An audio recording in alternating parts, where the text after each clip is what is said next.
ازيكم عاملين ايه؟ انا امنية نبيل. النهاردة هنعمل مع بعض وصفة الفلافل.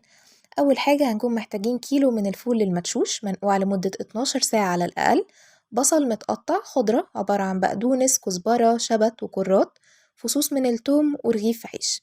هنضرب كل دول في المفرمة مع بعض لحد ما يتكون عندنا العجينة، ونبتدي نقسمها في اكياس تكفينا مدة طويلة.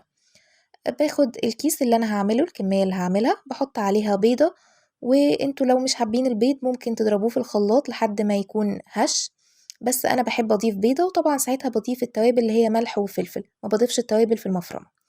بيكون معايا سمسم مليان كالسيوم بيضيف قيمة غذائية عالية. بيبقى معايا حشوات عبارة عن بسطرمة، جبنة مثلثات، بيض، هريسة شطة هعملها لكم في فيديو تاني، أو حتى ممكن تعملوها سادة كده بس بتكون جميلة. هنسخن على النار طاسة من الزيت لحد ما الزيت يكون سخن جدا.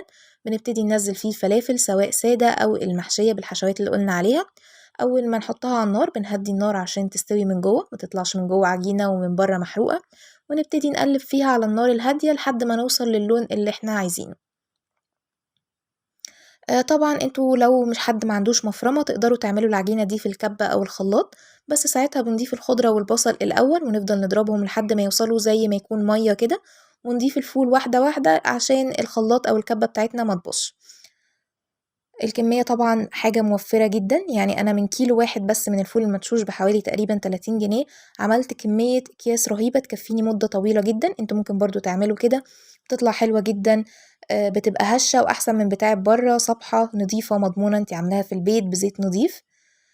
ممكن على فكرة الطعمية أنا جربتها قبل كده برضه في الair fryer أو في الفرن، ممكن تعملوها مثلًا تضيفوا شرايح من الطماطم أو البصل وتحطوا عليها الطعمية في الفرن مع رشة زيت، بتطلع جميلة وحلوة جدًا.